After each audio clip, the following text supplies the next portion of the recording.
Fedor, welcome. Thanks for coming on the first episode of this new podcast. Thanks for having me. Yeah, it's great to have you. So you've just finished building the Insights product here on Intercom, and I really wanted to get you on as sort of the first guest on this to really talk to you and get a deep dive from you on, building a new kind of analytics Insights product using LLMs. And, I think it's such an exciting product because it's sort of...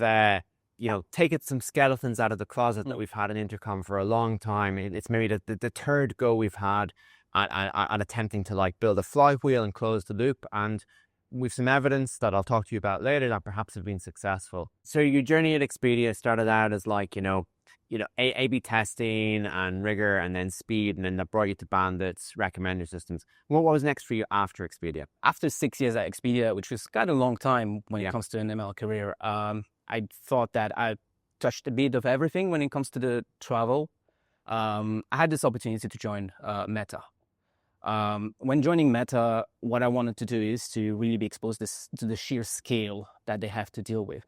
Expedia is not a small company. It's still a million customers per day. But you join Meta, and I especially went for Instagram, you suddenly have 500 million people. Right. And you need to start building a recommender system for 500 million people that updates every day and with an enormous amount of content. So it was an absolutely fascinating universe for me to discover. How long did you spend at Meta? About 2 years. About 2 years, okay. And then you came to Intercom straight from Meta. Yeah. Cool, okay, awesome. And so when you joined Intercom, what was the first project you started working on? So when I started at Intercom, obviously you need to start learning the space. First of all, I never worked in natural language processing before. That's one thing. Second, I also don't know the customer support space. But what I've done when I started is just to go to one of my colleagues, Fedor, right, and say, hey, by the way, do you have a starter project that is end-to-end that I can pick up? And one of the things that we wanted to do is to improve the retrieval system within Fin for multilingual. There was a big gap there. This is something that has been implemented before, but the retrieval system within the RAG was not adapted for non-English queries. Right. So it was a lovely project to work on because it was very well defined. I've done some offline testing and then did an A/B test and proved that basically for multilingual queries, we were increasing our resolution rate. Fantastic way to start a career somewhere. Yeah. And then I've been given the chance to join at the early stages of our Copilot project, right? So what they wanted to do there? Up until now, we had already a successful product called Fin that was growing, a chatbot that was pointed entirely toward the end user. But we're hearing from customers, and also we intuitively know that this could be also useful to the customer representative. The customer representative could ask questions to Fin. The thing is we can also give it much more information, right? And we can be also a bit more risk-taking when it comes to the way that we are generating the answer, because there's always the human in the loop, right? Human in the loop, right? So we could take more risks there. Yep. So when we were building this, one of the bets that we've done for Copilot is, what if we took all the conversations that happened within your team, parsed it in a way that is retrievable, and then made it available? So in a sense, Copilot, compared to Fin, becomes also a window to everything that your colleagues have done around a certain question. Yeah. So, and that really, when we A/B tested, that really increased the interaction rate, because suddenly, you don't have to tap the shoulder on how do you solve it. You just ask Copilot, and Copilot will find a conversation where your colleague actually solved something very similar and just replicate it if it makes sense. From the earliest days of Fin, we had customers asking us hey, can Fin learn from all my previous conversations? And the problem with that, of course, is well, what if your previous conversation was about someone's credit card number, and you don't want Fin going and giving someone else's credit card number? And so it's very dangerous to have that just happen. And I guess you can almost define a true line for your work, which is okay, initially it was Copilot. How does Copilot go and learn and make available all that insight from different conversations? And now recently, I guess, with the Insights product, your work is again tackling that. And it is how does Fin learn from all those previous conversations, but without leaking that data through building an Insights product? So yeah, was Insights the next thing you switched on to after Copilot? Yeah, once we kind of finished what we wanted to do with Copilot, Cool. I think the next project was Insights. It took a bit of time for us to kind of form what the project is going to be, but Right. I think after our experience with those conversation excerpts being available within Copilot, We knew there was value there, we right? knew not only that it was a gold mine of information. Just adding those conversation excerpts into Copilot really improved its performance. There is something to do with those conversations. We cannot just let it lie around and not do anything with it. Right. Just And- sitting on too much value. Yeah. Sitting on too much value, exactly. And there was several axes that were trying to use those conversations. I would say two. Yeah. There's one of them where managers within our customer, among our customers, managers, they want to have a better understanding of what's happening. Right. They have access to all those conversations, but imagine you have 1,000 conversations a day. You're not going to analyze all of them. Yeah. So there is something that we need to extract and pass out of those conversations so that managers can understand how the program is doing. Right. So this is kind of like what Intercom used to call the learn job, right? Yeah. So as in like, the technology changes, but a lot of the jobs in the space stay the same. And I think from even before I joined, I think actually in my interview process, someone interviewing me essentially asked me, it was 8 years ago, about this learn task. And it was kind of like, hey, how would you go and try and like extract all this information from the conversations in order to understand what's going on in your business? So that's one job we wanted to try and tackle again with Insights. And I guess we've had a few different goes at tackling this over the years. We built a kind of a topics explorer product and it worked okay, but now LLMs are here and it's just so much easier to understand what's going on in conversations. So that's one job, which is really the learn job. And I think you were saying there was more to it than that. And there's more, of course, there's more to it, but I think the second axis is more theme-centric. Okay. As we said before, we could use conversations as content itself. However, we thought we can do something more. We know that ultimately, every time a conversation goes to Finn and then ends up going to a customer representative, Finn somewhere failed. Yeah. 95% of the time. Sometimes customers can still go through, end users can still go through to ask the same question, but most of the time it failed. Yeah. The questions we consider it a failure. we consider it a failure. That's why we don't charge for it, right? This is part of our strategy. Yeah. But what is the main reason of failure? This is something that we wanted to analyze. And I think one of the biggest bets that we had is content gaps. Right. Sometimes when a customer asks a certain question about a certain product and we do not have any information about this product in the knowledge center, there's no way that Finn can answer to this question. Yeah. And sometimes it can be such a complex knowledge center that even our customer might have a blind spot there. Sure. Yeah. So the objective there for us is to see, okay, can we actually look at all those conversations where Finn has not succeeded? And clearly we can identify that it's because there's some missing information in the knowledge center. Can we actually extract the question answer, the question from the end user, and the answer that was provided by the teammate, and combine it into a suggestion? Yeah. What we mean by suggestion is, hey, we tell the customers, hey, here's a question and answer that if you would add this question and answer to your knowledge base, Finn will be able to retrieve it and then answer to those questions now. We also can estimate how many conversations are involved there because we combine this from different conversations into one single piece of information. This wasn't their first time attacking this. Like I remember Pedro's starter project. I got him, I think it was him to look at snippets, right? Which is kind of like, hey, the same thesis, the same idea, which is like, if a conversation is happening, can you use LLMs to pull out canonical questions and answers? Yeah. And for a while, we thought this is amazing. We finally built the flywheel and closed the loop of customer support. And then customers sort of like started to turn it off, right? They were like, thanks, Intercom, my resolution rate's improved, but I now have 10,000 snippets that I can't Yeah. possibly manage. Yeah. And so with the Insights Initiative, we really wanted to try and solve that, right? The Insights Initiative is an iteration that we learned a lot after this experiment. Yep. What you describe it, we actually have a name for that. It's called the snippet monster. We had actually some maverick customers, and I'm saying this with respect. It takes a lot of courage to take a feature like this and just enable it in order to experiment it. They ended up having thousands of snippets, and they needed to actually maintain them. So what happens is that ultimately you always need a human in the loop somewhere. But in this situation, the human in the loop happens after, when they need to start managing all this different snippets that are there's way too many of them. You can't really manage them anymore. I think I'd kind of put a framework in this, which is like, okay, you've got Finn, it can answer your customer support questions, things are great. And then you're like, it needs content. Well, you have a lot of content in your knowledge base, that's great.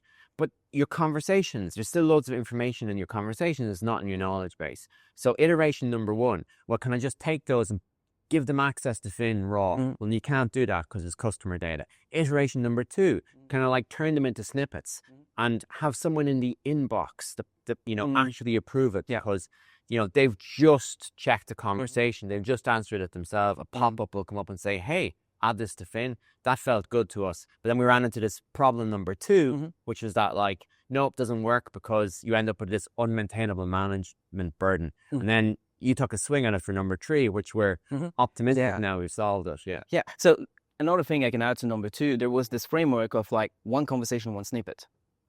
Okay, yeah. There's no idea of combination duplication, right? Right, okay. Which kind of caused the snippet monster. So the third iteration is, okay, so each conversation can generate a certain amount of question and answer.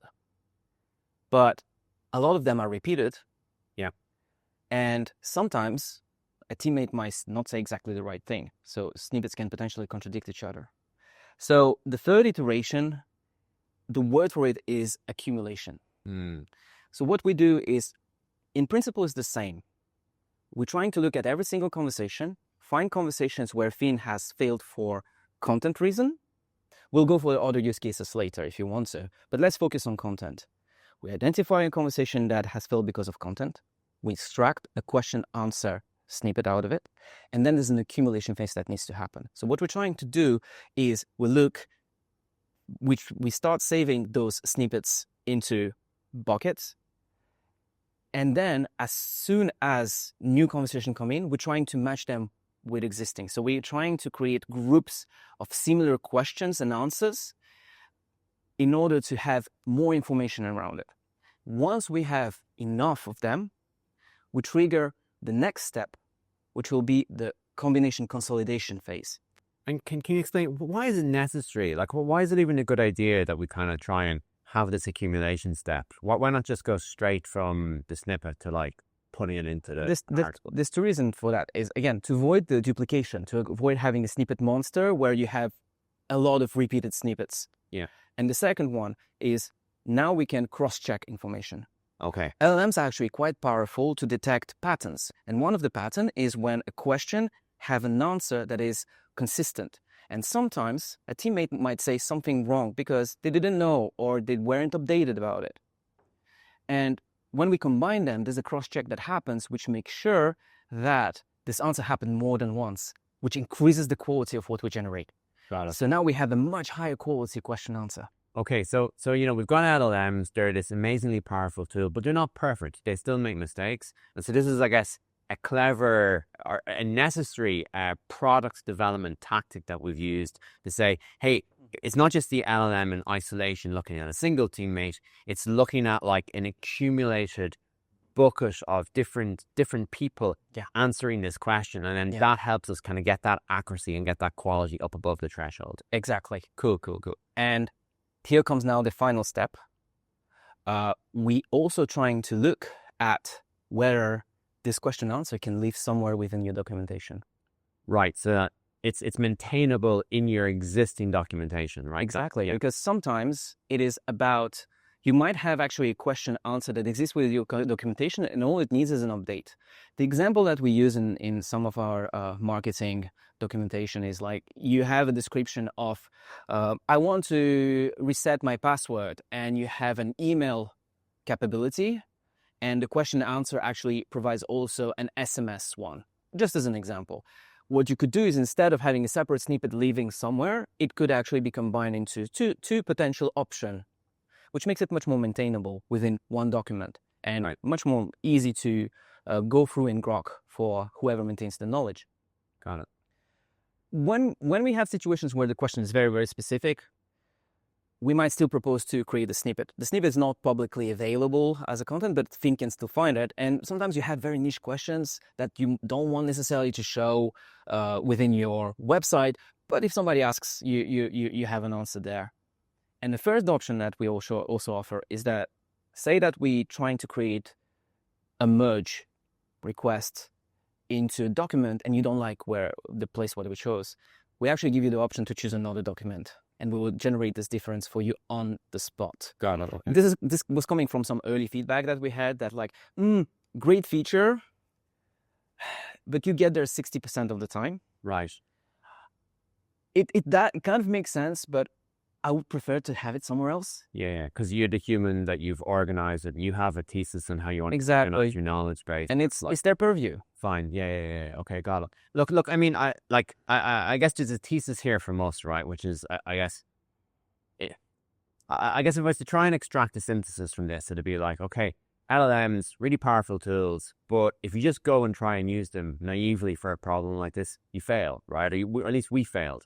And so, you got to go through this like iterative product development process to try and figure out. And what you're saying there is like, hey, we gotta build a product. It's got to be maintainable. It's got to be useful. It's got to fit into like an existing workflow, and then it's got to meet the person where they are. If like you're managing your knowledge base and you already have a mental model for where all the content should be, it's like, great, Intercom, thanks for the suggestion. Saves me a ton of work, but like, I need the ability to override. I need the ability to say, no, put it there instead. And we shouldn't be like taking our ball and going home when the user wants to do that. We shouldn't be like, okay, copy paste it yourself. So we've built this feature which is like, oh yeah, you want to put it in a different article, we'll go and generate on the spot for you. Generate on the spot for you to do that too. Okay. And I guess like this is our thesis, right? That it's it's easy to build a simple LLM product, but it's hard to build one that like meets the business workflow of where it is. And this is hopefully is what we invest in, and hopefully it's valuable enough and kind of earns its crust. Hopefully it justifies that investment.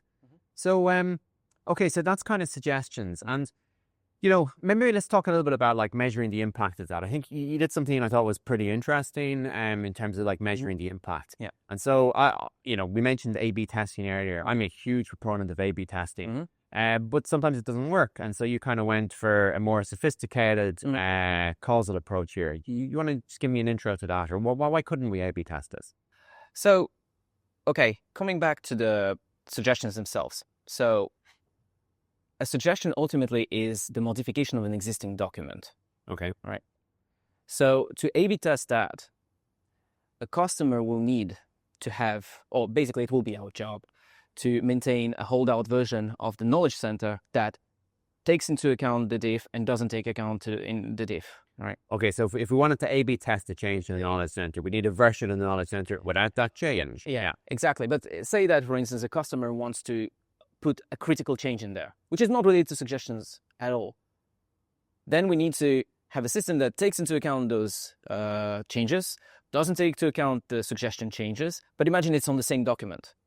It becomes an absolute nightmare to manage. Okay. That's one of the reasons. Because like a document isn't an isolated thing. Someone might change part of it. And, Another argument for me is that it's actually costly.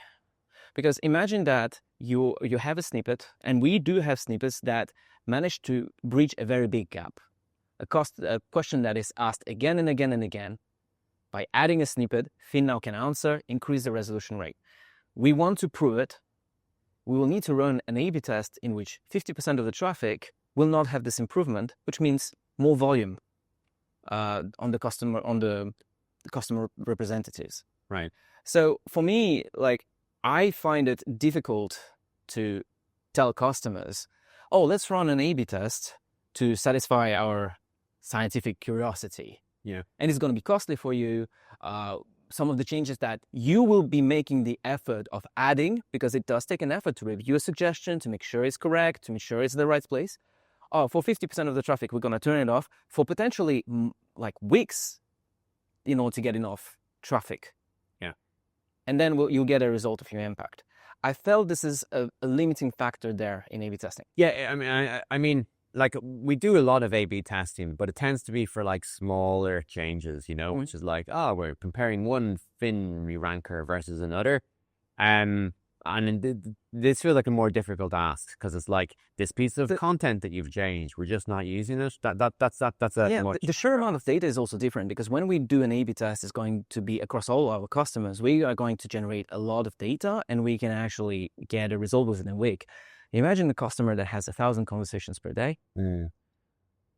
How much time is it going to take them to actually get a statistically significant result that we can stand by? Yeah. We could still A/B test across all customers, but I guess it might not be enough statistical power for each customer to kind of wash things out. Yeah, that is true. But at the same time, I want to also give a feedback loop to the customer. Okay, you want to be able to potentially tell an individual customer, hey, the suggestions you specifically have made have been worked.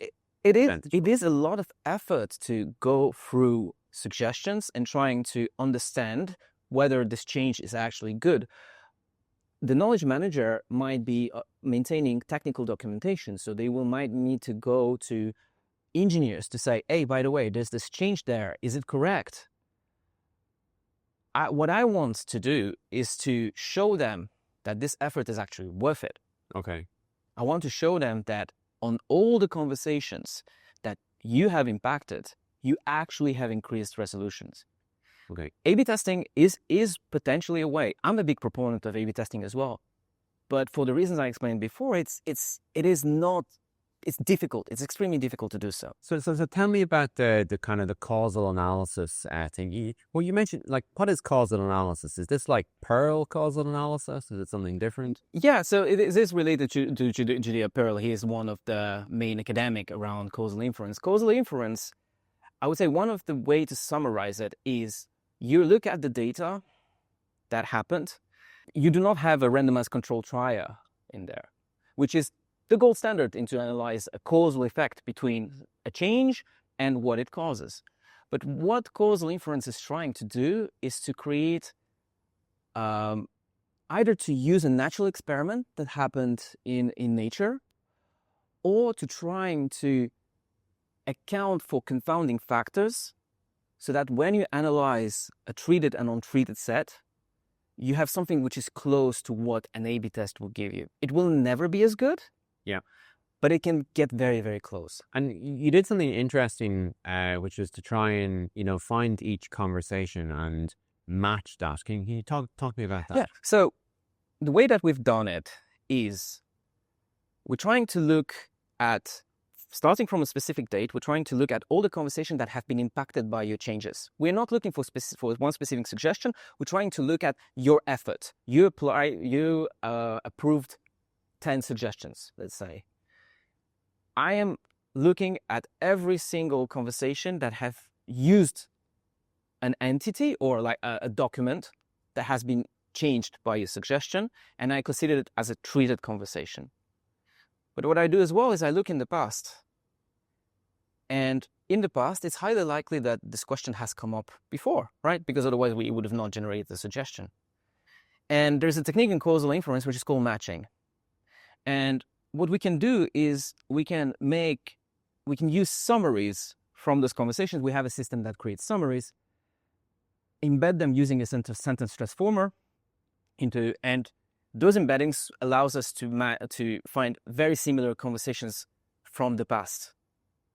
Yeah. So in a sense, if we were just to analyze treated and untreated set, we will not really be comparing apples to apples because this is selection bias, right? We generate suggestions for conversations that tend to have low resolution rate to start with. So if we were to compare it, and most of the results that where I was comparing them, we would infer that there was a drop in it. But with matching, what happens is for each conversation, I'm trying to find a conversation from the past that has not been impacted and match them together. Yeah. But once we match one for each one of them, we actually have a pseudo control, and we are comparing as much as possible apples to apples. But I mean, when I hear that, I'm like, oh, but like it's a before and after, and maybe it's like maybe there's some exogenous change. Maybe it happens to be some seasonal effect. Yeah. And then I thought it was, but it's like, it's not like you just deploy all the changes atomically at a given point in time. Instead, like, you can be like making changes and finding matches continuously over time. Can you talk through that a little bit about how you get over seasonality? Yeah. So that's actually one of the biggest challenges that we had, like from you, from Pedro, my colleague. It was like something that we needed to address. Because if we talk a bit more formally, right? The amount of treatment that you get will increase with time, because more suggestions are going to be accepted, so more and more conversations are going to be impacted. However, at some point in time, we might release a better version of Fin. This has nothing to do with content. And there, what happens is that resolution rate increases across the board by 1%. If I don't take this into account, then like I'm not distinguishing between the improvements done for suggestions and the improvements that have been done by the rest of the team. Yeah. There is an approach that is called debiasing, where we actually trying to look at all the conversations which were non-treated and trying to capture the time aspect in it, trying to see whether during that time the resolution rate has increased for some other reasons, right? And thanks to this model, we can do debiasing. We can trying to look at all the conversation that were treated and to say, have they been not treated? What we would expect as a probability of resolution. And if there's an increase of 1% across the board, we would penalize this difference by this value. Yeah. So, okay, so that's interesting. Do you think this causal approach, so the two things I found persuasive, like, so you've got this like time varying term in your model, and I thought that was interesting, but then the thing I found equally persuasive was like the idea that like, oh, the changes might be made over like a couple of months, and some changes, the before and after will happen at the start of month 1, and some changes, the before and after happens maybe entirely in month 2. And so like you're smearing this effect out over time. And I think those two things together are pretty persuasive. And so, you do this and you go, yep, there's an actual uplift. This is great, because not just people are accepting the suggestions, but actually the suggestions are improving and impacting your resolution of Fin overall. And so that's exciting, right? Because there's this whole idea that we're trying to push to in customer service, which is like, hey, we've got these AI things. They're great at answering questions. They become bottlenecked on content over a certain point in time. Okay, how do we make sure the content gets better and better and better? My question is like, do you think that these sort of suggestions, do you think they're a once-off thing, or do you think this is like a continuous flywheel that will operate forever? Or do you think there'll be like diminishing returns? Or do you think we just don't know yet? I don't believe in this. We don't know yet. We just started a month and a half ago. But I would say they're definitely going to be a first effect when customers that use suggestions are going to be proposed suggestions that are very impactful. Right. Because there will be obvious gaps that will be very easy to fill. Yeah. So most of the effects that we see right now are due to having a system discovering the low-hanging fruits. Yeah. But my take is that some customers have a product that changes with time. Yeah. They might be releasing new features. They might have new problems, new bugs. Yeah. And they might need to update their documentation, and they might miss some aspects. Yeah. So I do believe that over the long term, there will always be use to be kind of suggested, like, hey, by the way, take a look there. It seems to be like something is missing. If you would add this question answer, you would reduce the volume. I think it's a very interesting question there, which is like, to what extent is customer support, like, for most customers, is it like a dynamic system, or is it a system in steady state? So for example, for a given month, what percentage of questions that people are asking are novel questions or questions on novel issues? Yeah. And like, does that change every month? Is it that like, well, actually, every month, 50% of your volume is mostly new stuff that you don't. It depends. It depends on the customer. From the customer, right? Yeah. Some customers have a very stable product that like their customers are very happy with. Yeah. I would say maybe the amount of suggestions for them will start going down with time, but we have other companies like our friends from Entropic Mm. that changes all the time. They have new models released all the time. They have new features released all the time. Right. So, So they have a naturally inherently dynamic business. dynamic, Like lots of exactly, people, right? exactly. And it's hard sometimes to keep track because Yeah. they have also a very complex product. Yeah. So our hope there is helping them understand their gaps. Ultimately, they are the one to maintain the product. They will be able to improve it. I would say, can they improve it without us? That's a good question, right? Yeah. That I'm asking myself. Tell me, let's go a different direction. Tell me, what's sort of like next for insights? And I'm not asking you for roadmap projections, Yeah. commitments, but like, what's interesting? Like, if you're to work on this for another 6 months, what sort of Yeah. interests you? So one of the things that I am quite excited about is no, excited is the wrong word. Sorry, I'm going to take it. One thing that I find interesting is going beyond just content changes. Right. So right now, contexts were the best bet. It was pretty obvious that if we improve the content, Finn will be able to resolve more conversations. However, we have more that we can do. We have a team that is working very hard, they are hard at work at enabling actions, both read action and write actions. Yeah. What we believe is that once the project is completely mature, right, it is possible that we can detect patterns where, ooh, this looks like a personalized question. So we could potentially identify those groups of questions and make recommendations to our customers to enable an action now. Like, oh, by the way, if you were to call a specific database for this customer, Finn will be able to answer better, a more personalized answer. Mm.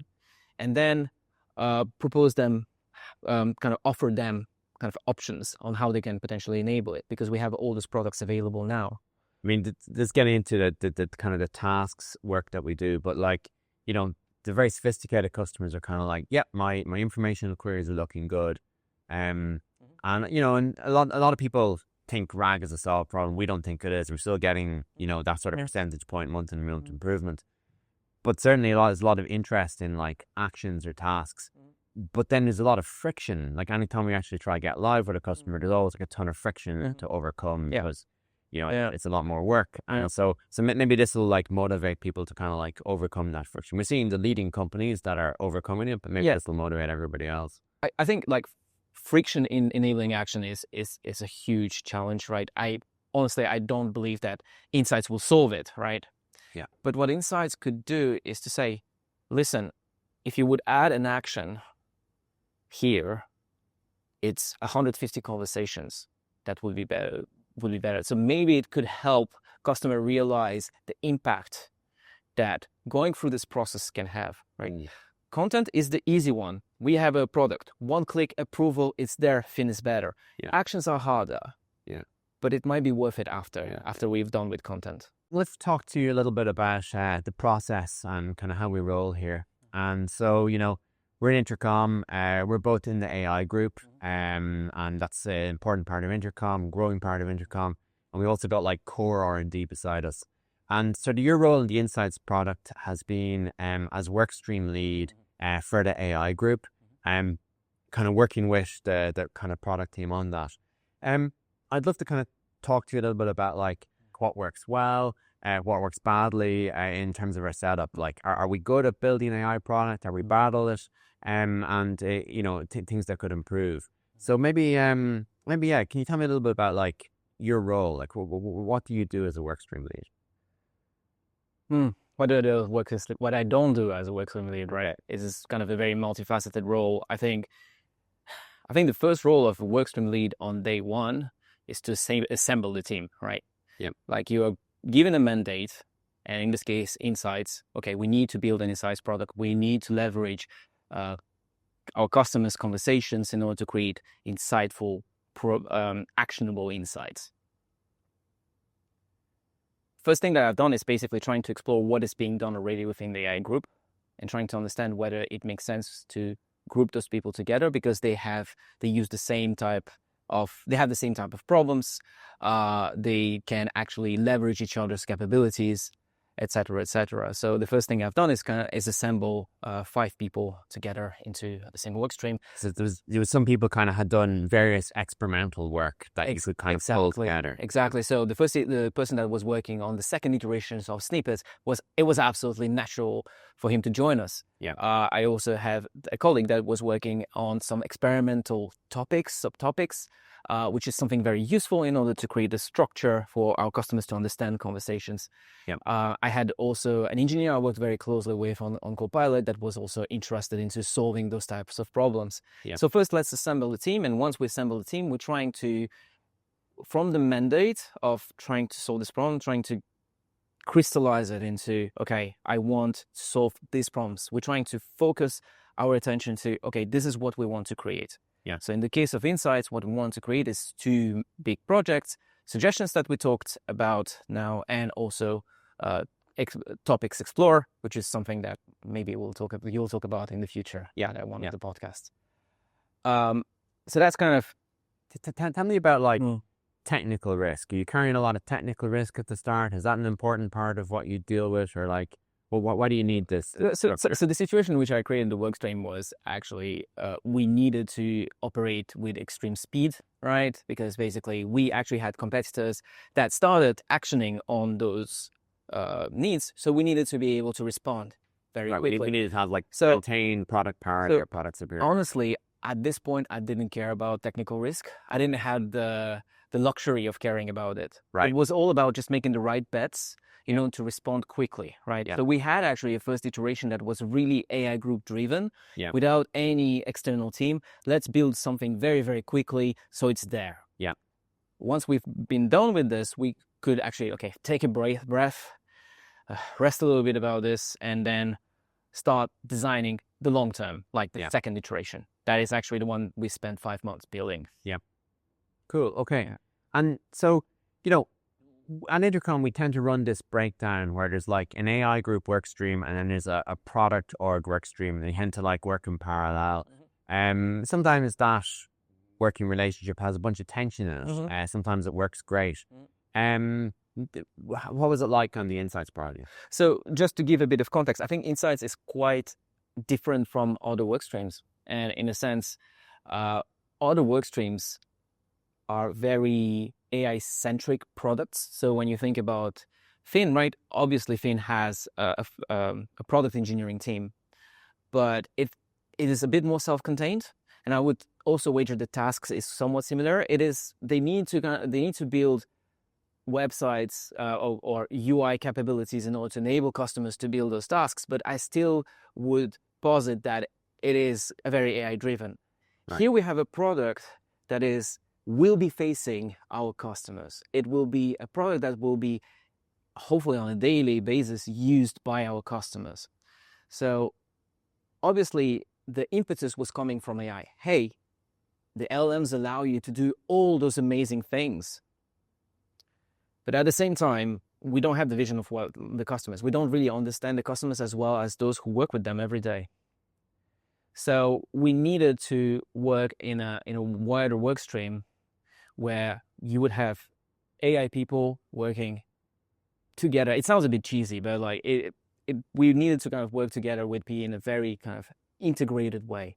Got it. And the decision that we've made at that point is to have teams that are related to both suggestions and topics, get them together under one single umbrella.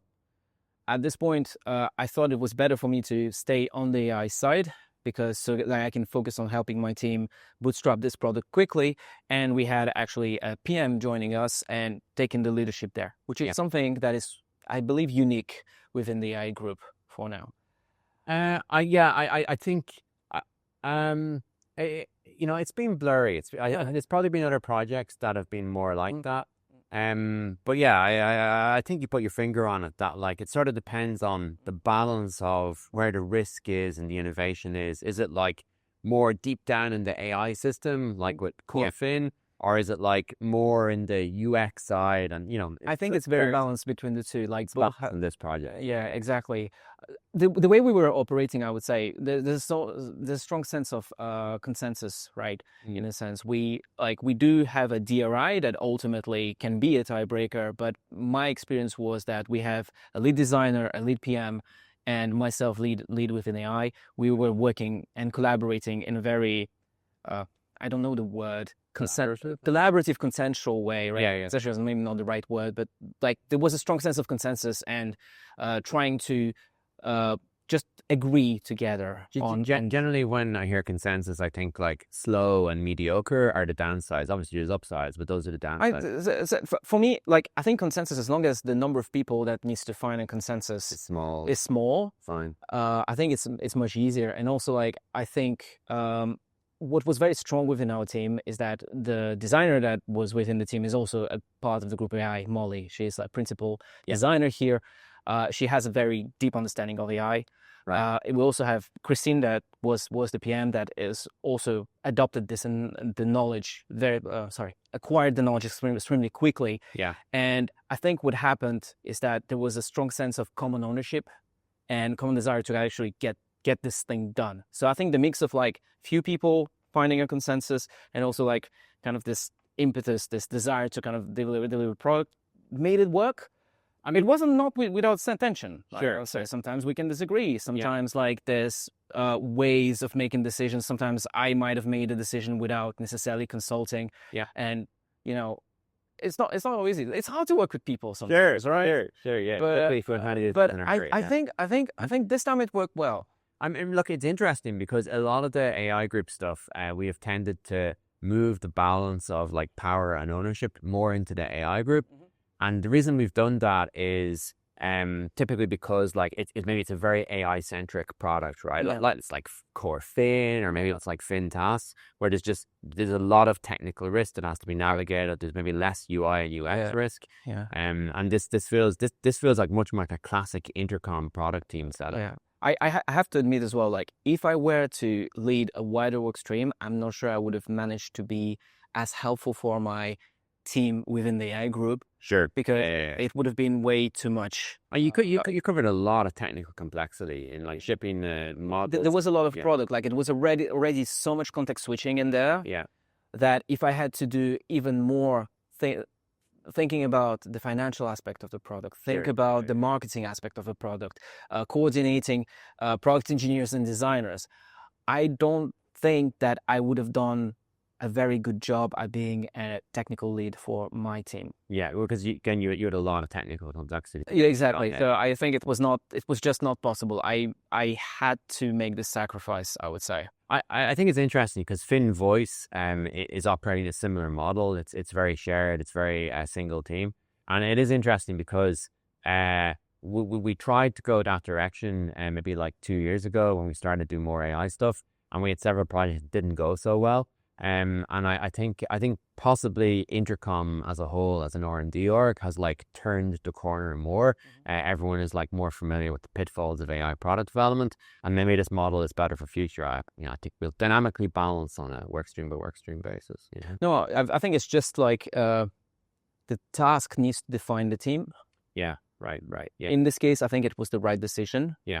Maybe there's other projects that are more AI-centric, should be led by more an AI lead, supported by product managers and designers. Yeah. Who knows? There might be situations where at design it should be completely design lead.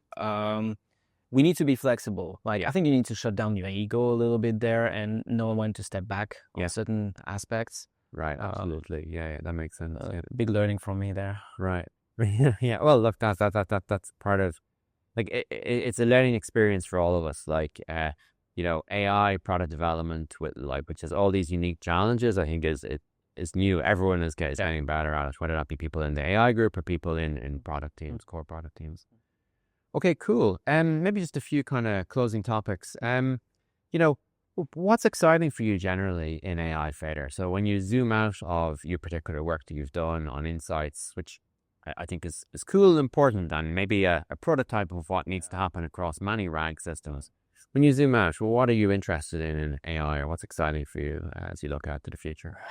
I think the most exciting thing that is happening right now is that imagine 10 years ago that you can actually bootstrap a prototype that runs at scale, something like topics or suggestions, within a month, within a week. Right. Well, why? You would be called a madman for thinking like you can operate that quickly in machine learning, because machine learning, you need to collect the data, Right. you need to train an algorithm, you need to. And why is that? Is it? Do you mean because of like LLM powered coding assistants, or you just mean because LLMs are just so powerful out of the box without any? Yeah, this is so powerful out of the box. Like for instance, an example, right? We needed a very specific type of spam filtering Right. for our system, right? We do have a certain spam filtering already existing with Intercom, but it was not like compatible to what we were trying to do. To build a spam filter the old school way, we need to collect data, train a logistic regression, deploy this logistic regression. Sure. Now it's just a prompt. We've seen this play out a number of times. Like, I remember Rob working on things in the inbox, and he was like, oh, I could write a classifier to do this and gather the data, some NLP task. Or I could just prompt an LLM and it works well enough. Yeah. I still believe that classical machine learning has a space, but you need to prototype something quickly. It's there. Yeah. You need to prove that this concept is going to work. Right. It's very quick. I mean, I notice a pattern we have a lot is that we go pre-product market fit. We use LLMs for everything. And then as the product matures, we go and we swap places out for more performant or more cost-effective, more traditional NLPs. Exactly. So now the timeline between an idea and holy shit, it's in production is 10 times, maybe 100 times less than it. Is there any element of that is like coding assistant tools? Like, do you find yourself using those, or are they a small portion of it? So as far as I'm concerned, like I do believe that it has helped me to save some headspace sometimes. So for instance, there was a situation where I wanted to check whether a logistic regression or just a classifier was overfitting or not, given like I had a lot of features. This is not something I'm doing every day. Yeah. And of course I can go to Stack Overflow, check very quickly how to do this in scikit-learn, or I can just ask in Cursor, oh, can you write me a cross-validation for this logistic regression, please? Yeah. Done, run. Confirm that I'm not overfitting, I can throw it away. I just save 30 minutes of work that would have been just busy work ultimately. Yeah. So yeah, I love the fact that I can free I can create headspace by not having to do those busy work like creating a dashboard. To me, there's nothing more soul crushing than learn yet again how to use X reporting library when you could just ask an LLM to build it for you. You just check, correct it, and it's there. How much time do you think it saves? Like, so Intercom has this initiative of 2x, right? And like 2x is pretty ambitious, right? Because like there's, Amdahl's law. There's all these things about like, oh, you're really moving the bottleneck. Like, so today, so far, how much time of yours do you think? I don't think time is actually the right way of thinking about it. You think it's like headspace, or for me, it's headspace, because like this hours I don't spend doing gruesome work is hours I can spend thinking about what is valuable. Thinking more strategically. And maybe the 2x might be happening where I actually had this headspace to make better decisions. And actually have like a light bulb moment. More quickly. I think there's a lot of that. Like for me, obviously, I'm doing kind of a very non-IC role these days. But for me, the benefit is like the analysis that I would do that otherwise just wouldn't happen, because like takes time and overhead to even to delegate something to a person takes time and overhead, and it's like, oh, am I distracting them? And it's if there's a really quick, low friction way of doing it, it's like boom, it's done, and then you get an insight that you otherwise wouldn't have. So well, Fedor, it was great to talk to you today, and thanks very much for coming to this first podcast in this new series. It was a cool little experiment, a bit nerve-wracking, but well, that's it, and hopefully we'll have you back some point in the future. Of course. Thank you.